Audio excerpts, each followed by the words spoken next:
Hello everyone. तो आज हम स्टार्ट करने जा रहे हैं एक नया चैप्टर और ये एक नई रेगुलेशन है। इससे पहले पुरानी रेगुलेशन थी जिसे चेंज करके नई रेगुलेशंस दी गई है और ये दो चैप्टर को मिक्स करके बनाया गया है। दैट मीन्स पहले जहाँ आप चैप्टर नंबर 6 और चैप्टर नंबर 11 आप पढ़ रहे थे, अब वहाँ पे आपको सिर्फ क्या करना है, एक ही चैप्टर पढ़ना है, क्योंकि ये दोनों रेगुलेशन एक ही चैप्टर में डाल दी गई हैं, जिसका नाम क्या रखा गया है, जिसका नाम रखा है SEBI issue and listing of non convertible securities regulation 2021। इससे पहले आप जो रेगुलेशंस पढ़ रहे थे उसके लिए अलग अलग चैप्टर्स थे। दैट मीन्स चैप्टर नंबर 6 पढ़ रहे थे जिसका नाम था डेट फंडिंग, चैप्टर नंबर 11 पढ़ रहे थे non convertible redeemable preference shares. तो ये दो अलग अलग चीजें हम पढ़ रहे थे इससे पहले। अब क्या कर दिया गया है, इनको मर्ज कर दिया गया और मर्ज करने के बाद क्या कर दिया गया है, एक ही रेगुलेशन में इन्हें डाल दिया गया है जिसका नाम क्या रखा गया है, सेबी इशू एंड लिस्टिंग। क्या रखा गया है, SEBI issue and listing of non convertible securities regulation 2021। देखो, SEBI issue and listing of non convertible securities regulation 2021। अब ये जो नई रेगुलेशंस है ये किसको आई है, पुराने को रिप्लेस करके आई है। दैट मीन्स हमें ये नई रेगुलेशंस पढ़नी है। इस चैप्टर का जो बेसिक है वो आपने पढ़ा हुआ है कंपनी लॉ में, दैट इज डिवेंचर है, और सेम आपने प्रेफरेंस शेयर के बारे में पढ़ा हुआ है। तो फर्स्ट क्लास हमारी जस्ट बेसिक के ऊपर है कि व्हाट इज डिवेंचर, कि डेट मार्केट क्या है जिसमें डिवेंचर मेन है, और प्रेफरेंस शेयर क्या है, कैसे ये इक्विटी से अलग है, और अगर मैं सेबी रेगुलेशंस की बात करूं तो क्या क्या आपको एक्स्ट्रा पढ़ना पड़ेगा, वो सारी चीजें हमें जाननी है। ठीक है, तो स्टार्ट करते हैं आज की क्लास। चैप्टर नंबर 6 एंड 11 दोनों को मिक्स करके बनाया गया है और सबसे पहला टॉपिक है debt market in India. Debt market का मतलब क्या है कि आप कैसे डेट रेज करते हैं। जहां बैंकिंग को अलग बोला गया है, बैंकिंग के लिए हमने अलग से चैप्टर पढ़ लिए हैं, बट अभी जो आज हम चैप्टर स्टार्ट करने जा रहे हैं ये किसकी बात कर रहा है, डिबेंचर्स की बात कर रहा है, बॉन्ड्स की बात कर रहा है, जो लिस्टेड होंगे या अनलिस्टेड होंगे। अब अनलिस्टेड की बात तो हम करेंगे नहीं, बट पढ़ाया तो जाएगा ना, बेसिक में तो पढ़ाया जाएगा डिबेंचर कितने तरीके का है, डिबेंचर क्या कुछ है। लेकिन जो हमारी रेगुलेशंस हैं वो किसकी बात करेंगी, लिस्टिंग की बात करेंगी। क्योंकि हम पढ़ क्या रहे हैं, फंडिंग पढ़ रहे हैं, हम लिस्टिंग पढ़ रहे हैं, और लिस्टिंग है तो दैट मीन सेबी की रेगुलेशंस हमें पढ़नी है। तो सबसे पहला टॉपिक हमारा बड़ा आसान सा टॉपिक दिया गया है, that is called debt market in India. कि डेट मार्केट क्या है, तो डेट मार्केट का सीधा सा मतलब देखो क्या दिया गया, कि दो तरह का डेट रेज करने के लिए मार्केट है, एक गवर्नमेंट सिक्योरिटीज के थ्रू और एक कॉर्पोरेट सिक्योरिटीज के थ्रू। गवर्नमेंट मतलब आरबीआई इशू करता है ना, बॉन्ड्स इशू करता है, ट्रेजरी बिल्स इशू करता है, जिसके थ्रू गवर्नमेंट पैसा रेज करती है। इसी तरह एक कॉर्पोरेट डिवेंचर इशू करती है, एक कॉर्पोरेट बॉन्ड इशू करती है, क्या रेज करने के लिए, मनी रेज करने के लिए। इसे ही क्या बोला गया है, डेट मार्केट बोला गया। तो डेट मार्केट का मतलब वो मार्केट जहां पे इशू किए जा रहे हैं, ट्रेड किए जा रहे हैं, सेटल किया जा रहा है various type and feature of fixed income security. क्योंकि हम कहते हैं ना, डिवेंचर क्या है, एक फिक्स रिटर्न आपको मिलेगी, एक इंटरेस्ट आपको मिलेगा। तो ये फिक्स इनकम सिक्योरिटीज की एक मार्केट है जिसे डेट मार्केट बोला गया है। Fix income securities can be issued by any legal entity like centre, state government, public bodies, stationery corporation, bank, institution, corporate bodies, ये सारे इशू कर सकते हैं। तो हमने पढ़ ही लिया कि डेट मार्केट बेसिकली दो तरह की है इंडिया में, एक गवर्नमेंट सिक्योरिटीज की मार्केट है, एक बॉडी कॉर्पोरेट जो सिक्योरिटीज इशू करेंगी उनकी मार्केट है, that is corporate securities market. अब गवर्नमेंट में तो मैंने आपको बता ही दिया कि गवर्नमेंट को पैसे की जरूरत पड़ती है और गवर्नमेंट ने ये पावर किसको दे दी, आरबीआई को। और आरबीआई को क्या बोला, जाओ मनी रेज करके आओ, कहां से, मनी मार्केट से। मनी मार्केट से तुम पैसा रेज करो, उस पैसे पे ब्याज दो, और उस पैसे को गवर्नमेंट के काम में यूज करो, और एक टाइम के बाद उसे रिटर्न भी करना है। लेकिन कॉर्पोरेट को भी तो जरूरत है ना पैसे की, तो कॉर्पोरेट अपनी तरीके से कर रही है। अब कॉर्पोरेट क्या कर रही है, अगर वो अनलिस्टेड है तो कंपनीज एक्ट के अकॉर्डिंग डिवेंचर इशू कर रही है, प्रेफरेंस शेयर इशू कर रही है। लेकिन अगर मैं लिस्टिंग की बात करूं, लिस्टेड एंटिटी की बात करूं, तो ऐसी सिक्योरिटीज जो नॉन कन्वर्टेबल है या कन्वर्टेबल है, जो क्या है, लिस्टेड है। तो हम बेसिकली इन दोनों चीजों की बात कर रहे हैं। डन। अब ट्रेडिंग ऑफ गवर्नमेंट सिक्योरिटीज क्या है, एक बेसिकली सिस्टम बनाया गया, उस पर ही ट्रेड होती है, जिसे नेगोशिएटिंग डीलिंग सिस्टम बोला गया है। तो नेगोशिएटिंग डीलिंग सिस्टम का मतलब एक इलेक्ट्रॉनिक प्लेटफॉर्म है जहां पे गवर्नमेंट के बिहाफ पे या जहां पे गवर्नमेंट बाय सेल करती है किस चीज का, सिक्योरिटीज का। इसके थ्रू क्या किया जाता है, सबमिशन ऑफ बिड्स या application by members for primary issuance of government securities. Then इसमें कुछ नहीं था। ये बेसिकली एक छोटा सा ब्रीफ दिया गया है कि आपको डेट मार्केट कैसा है इंडिया में। तो उसने बोला कि ये जो डेट मार्केट है, ये जो क्या है, डेट मार्केट है, ये बेसिकली दो तरह का है। एक गवर्नमेंट जहां पे मनी रेज करती है, और एक जहां कॉरपोरेट मनी रेज कर रही है। अगर गवर्नमेंट मनी रेज कर रही है तो दैट मीन्स गवर्नमेंट सिक्योरिटीज के रिगार्डिंग बात की गई है, कॉर्पोरेट कर रही है तो डिवेंचर बॉन्ड्स की बात की गई है। सीधी सी बात है, एक सिंपल सी एक्सप्लेनेशन दी गई है आपको जस्ट समझाने के लिए कि डेट मार्केट कितनी तरह की है इंडिया में। अब हम बात करते हैं डिवेंचर की। कंपनीज एक्ट में पढ़ा है डिवेंचर क्या है, सेक्शन 71 सेक्शन 72 हमने पढ़ा है कि डिवेंचर क्या होता है। तो डिवेंचर का मतलब कोई भी सर्टिफिकेट जो एक्नोलेज कर रहा है डेट, ठीक है, कोई भी सर्टिफिकेट जो क्या कर रहा है, एक्नोलेज कर रहा है डेट कि कंपनी ने कोई ना कोई पैसा रेज कर रहा किया है, चाहे वो सिक्योर्ड है चाहे वो अनसिक्योर्ड है, और देयर इज एन ऑब्लिगेशन कि वो पैसा वापस भी देना है, उसे क्या बोला गया है, डिवेंचर। क्या डिवेंचर हम पढ़कर नहीं आए, पढ़कर आए, हम बहुत अच्छे से पढ़कर आए डिवेंचर क्या होता है। तो सेक्शन 2 क्लोज 30 में क्या लिखा गया है, डिवेंचर का मतलब क्या। Debenture include debenture stock bond और एनी अदर इंस्ट्रूमेंट जो एविडेंस कर रहा है कि कंपनी ने डेट रेज करी है, चाहे चार्ज क्रिएट हुआ हो, मतलब चाहे सिक्योर्ड हो चाहे ना हो, चाहे कंपनी ने अपनी एसेट गिरवी रखी हो चाहे ना रखी हो, उससे कोई मतलब नहीं। तो डिवेंचर क्या है, बेसिकली एक रिटर्न इंस्ट्रूमेंट है जो एक्नोलेज कर रहा है डेट कि कंपनी ने पैसा रेज किया है, और कंपनी को क्या करना है, वो पैसा वापस करना ही पड़ेगा। कैसे, चाहे वो जैसे मर्जी, मतलब आपने इंटरेस्ट हाफ ईयरली बोला हो, एनुअली बोला हो, वो जो भी तरीका रहेगा उस तरीके से। In essence it represent a loan taken by the issuer. ये एक तरह से ये रिप्रेजेंट कर रहे हैं कि कंपनी ने उधार लिया है, कंपनी को इंटरेस्ट देना है, और एक टाइम के बाद प्रिंसिपल भी क्या कर देना है, वापस कर देना है। ये जस्ट लाइक चैप्टर 4 है। अगर आपको याद हो तो आपने क्या पढ़ा हुआ है, चैप्टर नंबर 4 पढ़ा हुआ है किसमें, कंपनी लॉ में। और कंपनी लॉ में चैप्टर नंबर 4 में आपने स्टार्टिंग में ही क्या पढ़ा है, डिवेंचर पढ़ा है कि डिवेंचर क्या है। तो डिवेंचर हमने एक्सप्लेन कर दिया क्या है। अब नेक्स्ट टॉपिक क्या है, टाइप्स ऑफ डिवेंचर। डिवेंचर कितनी तरह के हैं, on the basis of security, या तो सिक्योर्ड होंगे या अनसिक्योर्ड होंगे। सिक्योर्ड है तो दैट मीन्स कोई ना कोई सिक्योरिटी है, और अगर सिक्योरिटी है दैट मीन्स क्या किया गया है, चार्ज क्रिएट किया गया है। अनसिक्योर्ड है दैट मीन्स अगर डिफॉल्ट हुआ तो हो सकता है आपका पैसा वापस ना मिले। सिक्योर्ड के केस में डिफॉल्ट करते हैं तो उस प्रॉपर्टी को बेचा जा सकता है ना। अब यहाँ पे क्या होगा, डिवेंचर ट्रस्टी होगा, एक ट्रस्ट डीड बनेगी, और ये ट्रस्टी देखेगा कि एसेट सफिशिएंट है या नहीं है। दूसरा, अगर मैं टेन्योर के बेसिस पे कहूं तो डिवेंचर या तो रिडीम होगा या इरिडीमेबल होगा। और इरिडीमेबल तो इंडिया में है ही नहीं, कंपनीज एक्ट ने मना कर दिया कि इरिडीमेबल नहीं हो सकते डिवेंचर। और रिडीमेबल भी है तो ये 10 ईयर्स के अंदर अंदर क्या हो जाने चाहिए, रिडीम हो जाने चाहिए। क्योंकि हमने पढ़ा ना, डिपॉजिट में भी पढ़ा है 10 ईयर्स में रिडीम हो जाने चाहिए, नहीं तो वो डिपॉजिट कहलाता है। तो 10 ईयर का मैक्सिमम पीरियड दिया गया है, एक एक्सेप्शन है इंफ्रास्ट्रक्चर, उसे छोड़ के। मोड ऑफ रिडम्पशन, अब डिवेंचर अगर मैं कन्वर्टेबिलिटी के बेसिस पे बात करूं, इसके बेसिस पे कन्वर्टेबिलिटी के बेसिस पे बात करूं, तो या तो वो कन्वर्टेबल होंगे इनटू इक्विटी, या वो नॉन कन्वर्टेबल होंगे, दैट मीन्स रिडम्पशन होगा उनका, सीधी सी बात है, या ऑप्शन होगा, या पार्शली होंगे। ठीक है, तो ये हमारे बहुत कॉमन फीचर्स है या बहुत कॉमन टाइप ऑफ डिवेंचर है जो हम बहुत पहले से पढ़ते आ रहे हैं। नेगोशिएबिलिटी के बेसिस पे या तो डिवेंचर बियरर होगा या रजिस्टर्ड होगा। रजिस्टर्ड मतलब वो किसी न किसी के नाम पे होगा, बियरर मतलब वो किसी के नाम पे नहीं होगा, जस्ट एक सर्टिफिकेट है जिसको कोई भी प्रेजेंट करके इंटरेस्ट ले सकता है, कोई भी प्रेजेंट करके प्रिंसिपल वापस ले सकता है, दैट मीन्स बेरर, जिसपे किसी का नाम नहीं है, जस्ट लाइक क्या है, बैंक का एक नोट।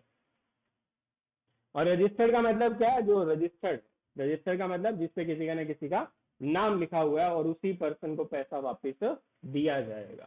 देन ये क्या दिया गया है, ये टाइप्स ऑफ डिवेंचर दिया गया है। अब मुझे नहीं लगता ये एक्सप्लेन भी करने की जरूरत है। क्यों? क्योंकि टाइप्स ऑफ डिवेंचर तो हम ऑलरेडी पढ़कर आए। कहाँ पढ़कर आए हैं? कंपनीज एक्ट में पढ़कर आए हैं। तो फिर भी एक एक्सप्लेनेशन हम छोटी सी कर लेते हैं। सिक्योरिटी के बेसिस पे डिवेंचर या तो क्या होगा, सिक्योर्ड होगा, या डिवेंचर क्या होगा, अनसिक्योर्ड। और अनसिक्योर्ड वालों को क्या बोलते हैं? नेक्ड भी बोलते हैं। क्यों? क्योंकि ये सिक्योर्ड नहीं है किसी भी तरह के चार्ज से। यानी अगर डिफॉल्ट हुआ, क्या हुआ? अगर डिफॉल्ट हुआ तो आपको पैसा वापस नहीं मिलेगा। अब अगर अनसिक्योर्ड है तो लोग क्यों अनसिक्योर्ड में पैसा लगाएंगे? क्योंकि इंटरेस्ट रेट क्या होती है? जनरली हाई होती है। क्यों? High risk high return. पैसा डूबने का चांस ज्यादा है तो दैट मीन्स रिस्क ज्यादा है, और अगर रिस्क ज्यादा है तो दैट मीन्स क्या आएगा? रिटर्न भी ज्यादा आएगा। तो अनसिक्योर्ड क्या है? Generally higher rate of interest के होते हैं। सिक्योर्ड का मतलब जहां पे चार्ज क्रिएट किया जाएगा कंपनी की किसी न किसी एसेट पे और उसे सिक्योर्ड बनाया जाएगा। अब डिफॉल्ट होता है तो उस प्रॉपर्टी को बेच के पैसा रिकवर किया जाएगा। यहाँ पे क्या होगा? यहाँ पे इंटरेस्ट रेट थोड़ा कम रहेगा। किससे कम? अनसिक्योर्ड वाले से कम रहेगा, क्योंकि अनसिक्योर्ड में रिस्क ज्यादा तो रिटर्न ज्यादा। सिक्योर्ड है तो दैट मीन्स रिस्क कम है, तो रिस्क कम है तो थोड़ा रिटर्न भी कम हो जाएगा। ठीक है, then holder of the secured debenture remain convinced about the payment of interest and payment of principal in the event of redemption। अब क्योंकि सिक्योरिटी है तो बेसिकली ये लोग तो सेटिस्फाइड है कि भाई पैसा कहीं नहीं जाएगा, डिफॉल्ट हुआ तो भी प्रॉपर्टी है, उस प्रॉपर्टी को बेच के हमारा पैसा रिकवर कर लिया जाएगा। दैट मीन्स इसमें कोई प्रॉब्लम ही नहीं है। दूसरा, अगर मैं किसके बात बेसिस पे बात करूं, रिडम्पशन के बेसिस पे बात करूं, तो डिवेंचर या तो रिडीमेबल होगा या इरिडीमेबल होगा। और कंपनीज एक्ट 2013 ने मना कर दिया कि इरिडीमेबल डिवेंचर नहीं हो सकता। यानी इरिडीमेबल ना तो प्रेफरेंस शेयर अलाउड है, ना ही इरिडीमेबल डिवेंचर अलाउड है। अगर मैं रिडम्पशन के बेसिस पे बात कर रहा हूं तो रिडीमेबल। और रिडम्पशन में क्या दिया गया है? मैक्सिमम 10 ईयर्स दिया गया है। एक्सेप्शन क्या है? इंफ्रास्ट्रक्चर कंपनी, इंफ्रास्ट्रक्चर कंपनीज को 30 ईयर का टाइम पीरियड दिया जाता है ना, बाकी debenture maximum 10, preference share maximum 20 years के होते हैं। तो या तो लमसम में या इंस्टॉलमेंट में during the life time of the company. Debenture can be redeemed at a par or at A premium, कैसे भी रिडम्पशन हो सकता है। अगर मैं किसके बाद नेक्स्ट में किसके बेसिस पे बात कर रहा हूँ सर? कन्वर्टेबिलिटी के बेसिस पे बात की जा रही है कि अगर मैं क्या कहूँ कि मुझे डिवेंचर क्या करने हैं? कन्वर्ट करने हैं। तो कन्वर्ट में क्या होगा? या तो सर कन्वर्टेबल ही होंगे, दैट मीन्स इक्विटी में कन्वर्ट हो जाएंगे, या वो नॉन कन्वर्टेबल होंगे, दैट उनका रिडम्पशन ही होगा और कोई तरीका नहीं है, या पार्शली है, दैट मीन्स आधे कन्वर्ट करा सकते हो और आधे रिडम्पशन ही होगा, या ऑप्शनली चाहो तो कराओ चाहे तो मत कराओ। तो ये कन्वर्टेबिलिटी के बेसिस पर है कि जैसा कंपनी ने ऑप्शन दिया वैसे उनकी कन्वर्टेबिलिटी है। अगर कंपनी ने कहा कि फुल्ली कन्वर्ट होंगे इक्विटी में तो दैट मीन्स उन्हें सिंपली कन्वर्टेबल बोला जाता है। अगर पार्शली है तो बोला जाएगा कि कन्वर्ट इनटू पार्शली, मतलब आप आधे कन्वर्ट करा सकते हो, आपकी मर्जी है कराना है नहीं कराना है। ऑप्शनली में तो बिल्कुल ऑप्शन है कराना है या नहीं कराना है, और नॉन कन्वर्टेबल में आपके पास कोई ऑप्शन नहीं है क्या कराने का? कन्वर्ट कराने का। आपको रिडीम ही कराना पड़ेगा वो पीरियड आने के बाद। पार्शली कन्वर्टेबल में भी क्या है? दो तरीके के हैं, एक कन्वर्टेबल पार्ट होगा और एक नॉन कन्वर्टेबल पार्ट होगा। मतलब पार्शली है ना, क्योंकि आधे कन्वर्ट होने हैं और आधे नहीं होने हैं, दैट मीन्स आधे कन्वर्टेबल हो गए और आधे नॉन कन्वर्टेबल हो गए। कन्वर्टेबल पोर्शन को कन्वर्ट कर देंगे और नॉन कन्वर्टेबल पोर्शन को रिडीम कर देंगे। तो ये कन्वर्टेबिलिटी के बेसिस पर है। अब ये तो सर बेसिक कराया जा रहा है कि डिवेंचर है क्या, क्योंकि इस चैप्टर में ये बेसिक था। अभी तक हम नई रेगुलेशंस नहीं पढ़ रहे हैं, अभी सिर्फ बेसिक पढ़ रहे हैं। बेसिक में कोई चीज चेंज नहीं हुई है, बेसिक में एज इट इज दिया गया। नेक्स्ट नेगोशिएबिलिटी के बेसिस पे, तो नेगोशिएबिलिटी माने रजिस्टर्ड है तो मैं किसी और को कैसे दे पाऊंगा, और बियरर है तो मैं आगे कैसे ट्रांसफर कर पाऊंगा, दैट इज नेगोशिएबल। पढ़ा हुआ ना नेगोशिएबल इंस्ट्रूमेंट। नेगोशिएबिलिटी का मतलब आगे कैसे दिया जाए उसे, किसी दूसरे को ट्रांसफर कैसे किया जाए। तो डिवेंचर नेगोशिएबिलिटी के बेसिस पे या तो बेरर होंगे, बेरर का मतलब जस्ट डिलीवरी से काम चल जाएगा, क्योंकि नाम तो किसी का लिखा ही नहीं है। जैसे बैंक का नोट है, मेरे पास है तो मेरा है, तुम्हारे पास होगा तो तुम्हारा है, किसी और के पास चला गया तो उसका है। मैंने 10 रुपए की चीज ले ली तो शॉपकीपर का हो गया वो, तो शॉपकीपर के हाथ में वैल्यू है। That means mayor delivery, just दूसरे को दिया और काम खत्म, आज से उसका ओनर दूसरा इंसान हो गया। तो इन्हीं को क्या बोला गया है, बेयरर या अनरजिस्टर्ड बोला गया। जबकि रजिस्टर्ड क्या है, कह रहे जिसपे किसी का नाम लिखा है। तो अगर नाम लिखा है तो आप सीधा किसी को ट्रांसफर थोड़ा कर सकते हैं, आपको स्पेसिफिकली उस पर लिखना पड़ेगा कि इस पर्सन के फेवर में इसे ट्रांसफर किया जा रहा है। तो रजिस्टर्ड डिवेंचर के केस में क्या करना पड़ेगा, ट्रांसफर के प्रोविजन अप्लाई होंगे, और ट्रांसफर के प्रोविजन दैट मीन सेक्शन 56 पढ़ना पड़ेगा, एसेट 4 बनाना पड़ेगा, शेयर ट्रांसफर डीड की जगह डिवेंचर ट्रांसफर डीड कहलाएगी। These debenture are not transferable by mere delivery of debenture certificate, और ये ट्रांसफर होंगे एज पर provision of companies act. Transfer deed execute करनी पड़ेगी 56 के हिसाब से, और कंपनी उसे रजिस्टर भी करेगी जब कंपनी के पास आप डॉक्यूमेंट फाइल करोगे। Registered debenture are not negotiable. Not negotiable क्यों, क्योंकि इजीली ट्रांसफर नहीं हो सकते, आपको पूरा प्रोसेस फॉलो करना पड़ेगा। और रजिस्टर होल्डर उसे ही माना जाएगा जिसका नाम वहां लिखा आएगा और जिसका नाम के ऊपर रजिस्टर होगा। प्रिंसिपल और इंटरेस्ट भी किसको दिया जाएगा, रजिस्टर होल्डर को ही दिया जाएगा। ठीक है, तो ये आपका सिंपल हो गया, किसके बेसिस पे, नेगोशिएबिलिटी के बेसिस पे कह सकते हैं, रजिस्ट्रेशन के बेसिस पे कह सकते हैं। ठीक है, तो रजिस्ट्रेबल होगा या बेरर होगा। बेरर माने किसी का नाम नहीं लिखा है, रजिस्ट्रेबल माने किसी का नाम लिखा। डन। अब वो कह रहे हैं कौन से प्रिंसिपल है जो डेट मार्केट को गवर्न करते हैं। अब डेट मार्केट को गवर्न करने, देखो हम डिवेंचर अगर इशू कर रहे हैं तो हमें कंपनीज एक्ट भी पढ़ना पड़ेगा। कंपनीज एक्ट में लिखा ना कैसे डिवेंचर इशू किया जाएगा। अब अगर मैं लिस्टेड कर रहा हूं, अगर मैं क्या कर रहा हूँ, अगर मैं लिस्टेड कर रहा हूं तो मुझे सेबी की कंप्लायंसेस भी करनी पड़ेंगी, और अगर फॉरेन का पैसा इन्वॉल्व है तो आरबीआई की कंप्लायंसेस भी करनी पड़ेंगी। देखो उसने क्या कहा, सबसे पहली चीज, अगर आप डिवेंचर इशू कर रहे हैं तो आपको कंपनीज एक्ट पढ़ना पड़ेगा। आपको क्या करना पड़ेगा, आपको कंपनीज एक्ट पढ़ना पड़ेगा। तो सबसे पहले क्या लिखा गया, कंपनीज एक्ट। दूसरा, अगर वो कन्वर्टेबल है, दूसरा किसकी बात कर रहा है, लिस्टेड की बात कर रहा है, प्लस कन्वर्टेबल की बात कर रहा है, क्योंकि जो कन्वर्ट हो जाएंगे इक्विटी में उन पे लगेगा आईसीडीआर। आईसीडीआर रेगुलेशंस पता है ना, सबसे पहला चैप्टर है फंडिंग में, सबसे पहला चैप्टर ही आईसीडीआर है। तो वो यही कह रहा है कि अगर लिस्टेड है प्लस कन्वर्टेबल है तो मुझे क्या पढ़ना पड़ेगा, कंपनीज एक्ट के साथ साथ मुझे सेबी का आईसीडीआर भी पढ़ना पड़ेगा, क्योंकि कन्वर्टेबल किसमें, इक्विटी में, और इक्विटी किसमें आता है, आईसीडीआर में आता है। तो मुझे आईसीडीआर में पढ़ना पड़ेगा।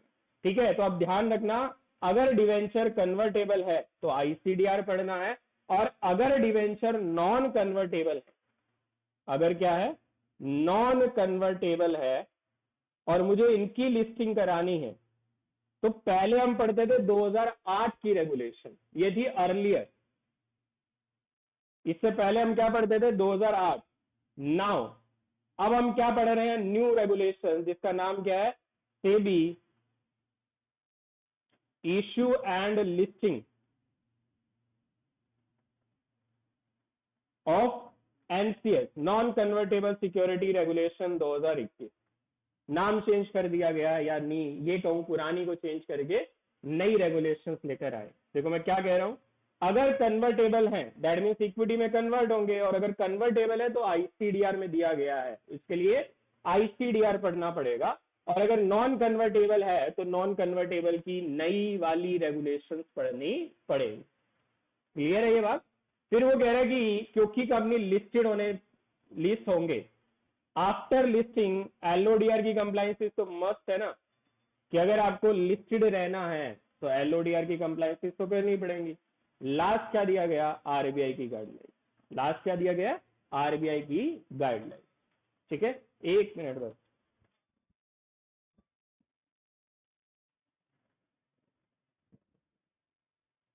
डन।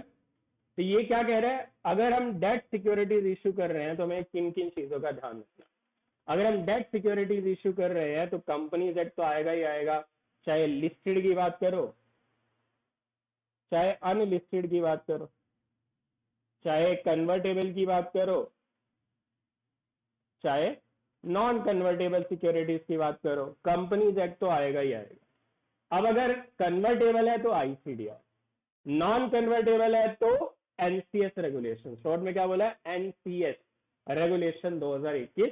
अब लिस्टिंग होने के बाद चाहे आईसीडीआर से लिस्टेड हो जाओ चाहे एनसीएस से लिस्टेड हो जाओ, एलओडीआर की कंप्लायंस करनी पड़ेगी। और अगर फॉरेनर में हो रही है, माने फॉरेनर भी इन्वॉल्व है, फॉरेन का मनी इन्वॉल्व है, तो आरबीआई की गाइडलाइंस भी पढ़नी पड़ेंगी। ठीक है, आरबीआई की गाइडलाइंस भी पढ़नी पड़ेंगी। और कुछ डेट सिक्योरिटीज ऐसी है जिनके लिए आपको आरबीआई की परमिशन भी लेनी पड़ेगी। डन। देखो नेक्स्ट पेज में यही दिखाया गया है।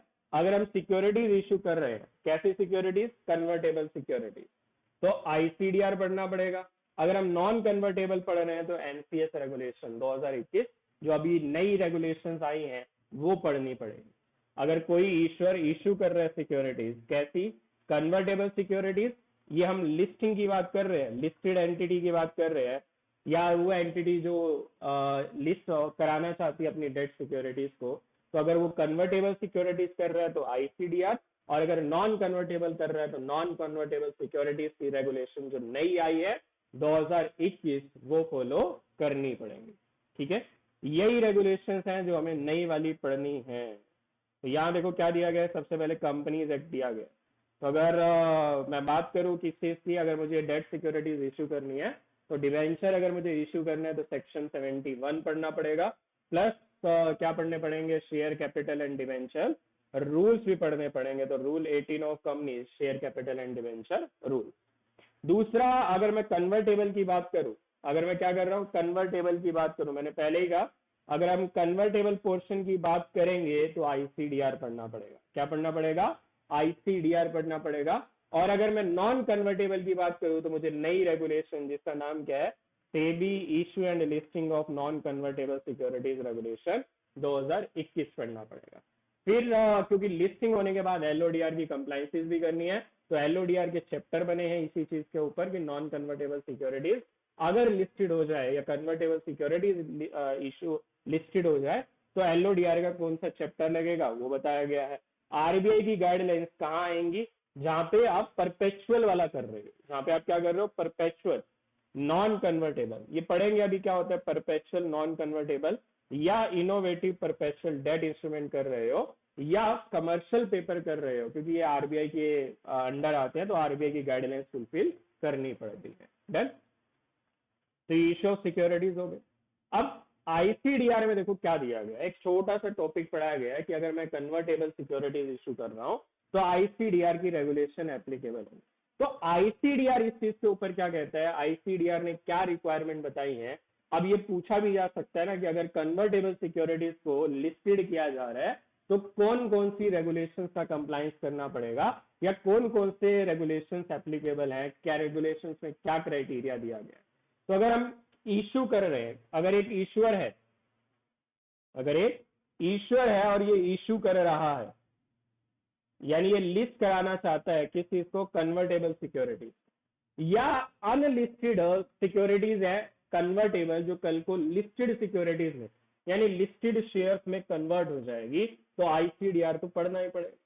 तो issue of debt securities that are convertible either partially, fully, optionally into listed या unlisted equity shall be governed by disclosure requirement applicable to the equity or other instrument offered on conversion in terms of SEBI ICDR regulation 2018। तो 2018 की वो सारी disclosure वाले provision applicable होंगे जो issue के time पर होते हैं। जब कन्वर्जन कर रहे हैं तो ऐसा मान लिया जाएगा जैसे इशू ही हो रहा है, तो उन सारे डिस्क्लोजर का कंप्लायंसेस करना। कन्वर्टेबल डेट का मतलब जो कन्वर्ट हो जाएगा into equity at a later date और with the option of a holder whether constituting a charge on asset of the issuer or not. तो कन्वर्टेबल का मतलब तो वही दिया गया। फिर क्या दिया गया है, अगर हम बात करें किस चीज का एलिजिबिलिटी रिक्वायरमेंट क्या है, तो रेगुलेशन 9 में दी गई है कि क्या एलिजिबिलिटी है। अगर एक ईश्वर की बात करें तो एलिजिबल है क्या करने के लिए? इनिशियल पब्लिक ऑफर लाने के लिए। किस चीज का? कन्वर्टेबल डेट सिक्योरिटीज का, without making a pure public issue of equity. यानी जरूरी नहीं है कि आप इक्विटी लिस्टेड हो उसके बाद ही डेट लिस्टेड हो सकती है, आप डायरेक्ट क्या हो सकते हो? डेट लिस्ट का भी आईपीओ लेके आ सकते हो। तो सिंपल सी चीज है, क्या समझ में आया कि जरूरी नहीं है कंपनी पहले इक्विटी का आईपीओ लेकर आए, इक्विटी का आईपीओ लाने से पहले कंपनी सीधा ही डेट लिस्टेड एंटिटी भी हो सकती है, प्रोवाइडेड वहां पे किसी तरह का कोई डिफॉल्ट नहीं होना चाहिए, कोई डिफॉल्ट नहीं होना चाहिए for a period of more than 6 month. Other condition जो रेगुलेशन 10 में दी गई है उनका कंप्लाइंस तो आपको करना पड़ेगा। ये किसकी बात कर रहे हैं? कन्वर्टेबल की बात कर रहे हैं। नॉन कन्वर्टेबल तो अभी स्टार्ट ही नहीं करी है। अभी हम किसकी बात कर रहे हैं? कन्वर्टेबल की बात कर रहे हैं। अगर हम कन्वर्टेबल सिक्योरिटीज इश्यू कर रहे हैं तो आईसीडीआर रेगुलेशंस लगेंगी। आईसीडीआर रेगुलेशंस क्या कह रही है? डिस्क्लोजर करना है। रेगुलेशन 9 ने क्या कहा? आप बिना इक्विटी का आईपीओ लाए डेट का आईपीओ भी ला सकते हैं, बट प्रोवाइडेड कोई डिफॉल्ट नहीं होना चाहिए और रेगुलेशन 10 में कंप्लाइंसेस होनी चाहिए। कुछ अदर कंडीशंस भी दी गई। क्या? क्रेडिट रेटिंग, क्योंकि डेट सिक्योरिटीज है तो credit rating. Debenture trustee appointment करना पड़ेगा, डीआरआर बनाना पड़ेगा, चार्ज क्रिएट करना पड़ेगा ऑन द सिक्योरिटी या एसेट ऑफ कंपनी। और चार्ज क्या होना चाहिए? एसेट सफिशिएंट होनी चाहिए, ठीक है, एसेट फ्री होनी चाहिए किसी एनकम्बरेंसी से। ऑलरेडी अगर कोई एनकम्बरेंस है यानी ऑलरेडी कोई चार्ज क्रिएट है तो कंसेंट लेनी पड़ेगी पहले वाले लेंडर से, पहले वाले लेंडर से कंसेंट लेनी पड़ेगी। और एसेट क्या होनी चाहिए? एसेट और security cover shall be arrived after deduction, मतलब आपकी एसेट सफिशिएंट होनी चाहिए लाइबिलिटीज और बाकी चीजों को माइनस करने के बाद। सेकंड चार्ज क्रिएट कर रहे हैं ना, तो अगर सेकंड चार्ज क्रिएट कर रहे हैं तो पहला चार्ज में जो अमाउंट इन्वॉल्व है उसकी भी पेमेंट हो जाए और दूसरे वाले की, तभी तो आप उस एसेट को गिरवी रख पाओगे दोबारा। और ईश्वर क्या करेगा? रिडीम करेगा convertible instrument in term of the offer document, और रिडम्पशन होगा किसके हिसाब से? ऑफर डॉक्यूमेंट के हिसाब से। अगर क्या मैं फाइनेंसिंग के पर्पज के लिए, दैट मीन्स पैसा रेज करूँ और आगे लोन पे दे दूं, आगे मतलब दूसरी कंपनीज में इन्वेस्ट कर दूं, क्या इसके लिए भी मैं पैसा रेज कर सकता हूँ? तो बहुत इंपॉर्टेंट है, क्या कन्वर्टेबल सिक्योरिटीज फाइनेंसिंग के लिए रेज किया जा सकता है? क्या मनी रेज का पर्पज, क्या मनी रेज का पर्पज फाइनेंसिंग, लोन प्रोवाइड करना है या शेयर एक्वायर करना हो सकता है? तो बोले नहीं, लेकिन अगर कन्वर्जन का पीरियड लेस देन 18 मंथ्स है तो हो सकता है। अगर कन्वर्जन का पीरियड लेस देन 18 मंथ्स है तो हो सकता है। ठीक है, एक बार बस इतना सा पढ़ेंगे फिर आगे हम कंटिन्यू करेंगे।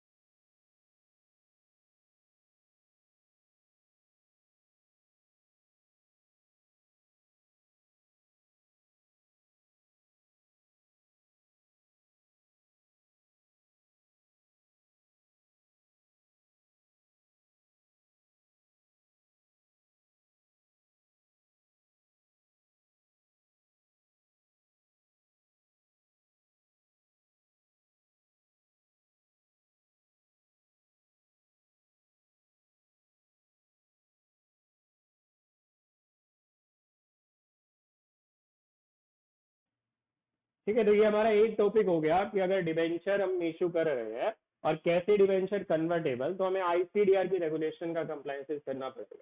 ये तो बहुत इजी था क्योंकि ये आईसीडीआर का ज्यादा पढ़ाया ही नहीं गया, आपको थोड़ी सी चीजें पढ़ाई गई कि कुछ डिस्क्लोजर करने हैं, रेगुलेशन 10 का कंप्लायंस, रेगुलेशन 9 कह रहा है कि जरूरी नहीं है पहले इक्विटी का आईपीओ आ रखा हो तो ही होगा, डेट का आईपीओ भी सीधा आ सकता है। रेगुलेशन 10 की कंप्लायंसेस, डिफॉल्ट वगैरह नहीं होना चाहिए, क्रेडिट रेटिंग वगैरह ऑब्टेन करनी है, एसेट सफिशिएंट होनी चाहिए, सिक्योर्ड होना चाहिए, डिवेंचर ट्रस्टी अपॉइंट करना है।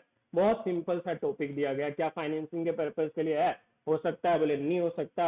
एक का एक्सेप्शन भी दिया गया कि अगर कन्वर्जन का पीरियड 18 महीने से कम है तो हो भी सकता है। डन, ये तो बहुत सिंपल सा दिया गया। अब हम बात करते हैं किस चीज की? Second topic, that is called preference share. Preference क्या है? बोले जो इक्विटी नहीं है वो प्रेफरेंस है, और इक्विटी क्या? बोले जो प्रेफरेंस नहीं है। बोले नहीं, प्रेफरेंस में पढ़ाया जाता है कि प्रेफरेंस वो है जहां पे आपको दो प्रेफरेंस दी जाती है, एक डिविडेंड की प्रेफरेंस और एक रीपेमेंट ऑफ कैपिटल की प्रेफरेंस। कि अगर कंपनी कल को बंद होगी तो पहले पैसा प्रेफरेंस वालों को दिया जाएगा, सारे लोगों को देने के बाद जब पैसा बच जाता है फिर प्रेफरेंस वालों को दिया जाएगा, फिर इक्विटी वालों को दिया जाएगा। तो दैट मीन्स इक्विटी से पहले पैसा दिया जाएगा और डिविडेंड भी इक्विटी से पहले दिया जाएगा। तो प्रेफरेंस बस इतना ही सा तो है। अब प्रेफरेंस के रिगार्डिंग में क्या दिए गए प्रोविजन? तो कंपनीज एक्ट में तो पढ़ना ही है, सेक्शन 55। कंपनीज एक्ट का तो पढ़ना ही है सेक्शन 55। अब अगर कंपनीज एक्ट के अलावा बात करें तो हम नॉन कन्वर्टेबल की ही बात कर रहे हैं, कन्वर्टेबल की बात ही नहीं कर रहे। तो नॉन कन्वर्टेबल की अगर मैं बात कर रहा हूं तो दैट मीन्स मुझे फिर से क्या पढ़ना पड़ेगा, एनसीएस रेगुलेशन। पहले थी किस चीज के रिगार्डिंग, पहले प्रेफरेंस शेयर्स की अलग रेगुलेशन थी, non convertible redeemable preference shares की अलग से रेगुलेशन पढ़ाई जाती थी। अब एनसीएस में ही डाल दिया गया कि नॉन कन्वर्टेबल सिक्योरिटी ही है, सिक्योरिटी में ही डाल दिया गया इसे, तो एक ही रेगुलेशन बना दी गई। चाहे आप नॉन कन्वर्टेबल डेट करो, चाहे आप non convertible redeemable preference shares करो, एक ही रेगुलेशन है। तो प्रेफरेंस क्या है, जनरली दो तरह के शेयर्स है, इक्विटी और प्रेफरेंस। प्रेफरेंस वो है जिन्हें बेनिफिट दिया गया, ठीक है, प्रेफरेंस वो है जिन्हें दो तरह के बेनिफिट दिए गए हैं। प्रेफरेंस को सेफर भी माना जाता है, क्यों, क्योंकि इक्विटी वालों से पहले पैसा मिलता है और एक डिविडेंड भी मिल रहा है फिक्स रेट से, तो दैट मीन्स यहाँ लौटने के चांसेस ज्यादा है। तो जनरली ये इशू किए जाते हैं किस चीज को, इंस्टीट्यूशंस को, क्योंकि इंस्टीट्यूशंस क्या कर रहे हैं, इसे सेफ साइड में मान रहे हैं, इसीलिए वो क्या है, बेसिकली एक लोन की तरह ये पैसा दिया और कंपनी के ऊपर लायबिलिटी क्रिएट कर दी और ये पैसा वापस ले लेंगे। एज पर सेक्शन 87, मतलब ये 87 कहां से आ गया सर, कंपनीज एक्ट 1956 में क्या दिए जाते थे, वोटिंग के राइट्स दिए जाते थे। लेकिन कंपनीज एक्ट 2013 ने वोटिंग के राइट्स छीन लिए और क्या कहा, अगर 2 साल तक डिविडेंड नहीं मिलेगा तो ही राइट आएंगे, अदरवाइज राइट्स नहीं है, अदरवाइज राइट्स नहीं है, ठीक है। प्रेफरेंस शेयर होल्डर को वोटिंग का राइट तभी मिलेगा जब 2 साल का डिविडेंड पे ना हुआ हो। डन। तो ये तो बहुत कॉमन सी चीज है प्रेफरेंस शेयर्स की, जो हम कहाँ पढ़कर आए थे, जो हम एग्जीक्यूटिव में पढ़कर आए थे। तो इशू कर सकते हैं रिडीमेबल प्रेफरेंस शेयर, कोई भी इशू कर सकता है, पब्लिक प्राइवेट कोई भी। अब रेगुलेटरी फ्रेमवर्क, यहाँ पे भी क्या पढ़ना है, यहाँ पे भी कंपनीज एक्ट, और कंपनीज एक्ट में सेक्शन 55, सेक्शन 55 किस चीज की बात कर रहा है, इशू की भी बात कर रहा है, प्लस रिडम्पशन की बात भी करता है। कि रिडम्पशन कहां से होगा, रिडम्पशन होगा sir out of the profit होगा, या proceed of the fresh issue होगा, और आउट ऑफ द प्रॉफिट हो रहा है तो एक sum equal to nominal amount आपको एक अकाउंट में डालना है, जिसका नाम क्या है, कैपिटल रिडम्पशन रिजर्व अकाउंट। ये तो बहुत सिंपल है, ये तो बहुत पहले भी पढ़ चुके हैं, एग्जीक्यूटिव से पढ़ते आ रहे हैं। तो अगर कंपनी ने क्या किया है, प्रेफरेंस शेयर इशू किया है, तो उसे सेक्शन 55 और रूल 9 और 10 ऑफ शेयर कैपिटल और डिवेंचर रूल 2014 की कंप्लाइंस करनी है। अब अगर हम बात करें नॉन कन्वर्टेबल की, तो non convertible redeemable preference shares या perpetual non convertible non cumulative preference shares perpetual debt instrument की बात करें, तो इसके लिए एनसीएस रेगुलेशन 2021 पढ़नी पड़ेगी। अब अगर लिस्टेड होना है तो एलओडीआर भी पढ़ना पड़ेगा, और आरबीआई की परपेचुअल के रिगार्डिंग तो है ही, तो आरबीआई की गाइडलाइंस भी पढ़नी पड़ेगी। यहां नहीं पढ़ाया गया कन्वर्टेबल प्रेफरेंस शेयर्स के रिगार्डिंग, सिर्फ क्या पढ़ाया गया, non convertible redeemable preference shares ही पढ़ाया गया। क्या पढ़ाया गया, non convertible redeemable preference shares ही पढ़ाया गया। डन। देखो ये सिर्फ एक छोटा सा टॉपिक हो रहा है आज का, बस इतनी सी क्लास करूंगा, ज्यादा क्लास नहीं करनी है। क्या कह रहा है कि सेबी, पहले क्या था सर, अलग रेगुलेशन थी, अब रेगुलेशन क्या कर दी गई, मर्ज कर दी गई। पहले थी SEBI issue and listing of debt securities regulation 2008 और SEBI issue and listing of an non convertible redeemable preference shares regulation 2013। इन दोनों को हटा के क्या दिया गया, एक ही रेगुलेशन बना दी गई, जिसका नाम क्या है, SEBI issue and listing of convertible non convertible securities, that is called NCS regulation 2021। अब हमें यही पढ़नी है। तो अब प्योरली नई रेगुलेशन पढ़नी है, प्योरली नए प्रोविजन पढ़ने हैं जो आपके पेपर में आएंगे, ठीक है। तो ये नेक्स्ट क्लास से रेगुलेशन स्टार्ट करते हैं। अभी मैंने बेसिक करा दिया है दोनों चैप्टर्स का, जो दोनों चैप्टर्स में दिया गया था। इसके बाद रेगुलेशन पढ़ाई गई थी और रेगुलेशन दोनों में अलग अलग पढ़ाई गई थी, अब दोनों की मर्ज पढ़ाई गई है, इसीलिए यहाँ से हम नई रेगुलेशन पढ़ना स्टार्ट करेंगे, ठीक है। फिर आज के लिए इतना ही, बेसिक है, आप खुद से भी पढ़ सकते हैं। एक नई चीज जो आपने सीखी है वो क्या है, कन्वर्टेबल सिक्योरिटीज का इशू है। तो आईसीडीआर की रेगुलेशन आएंगी और आईसीडीआर के कौन कौन से प्रोविजन है वो हमें पढ़ने हैं, वो हमने पढ़ लिए, ठीक है। फिर आज के लिए इतना ही, बाय बाय, टेक केयर।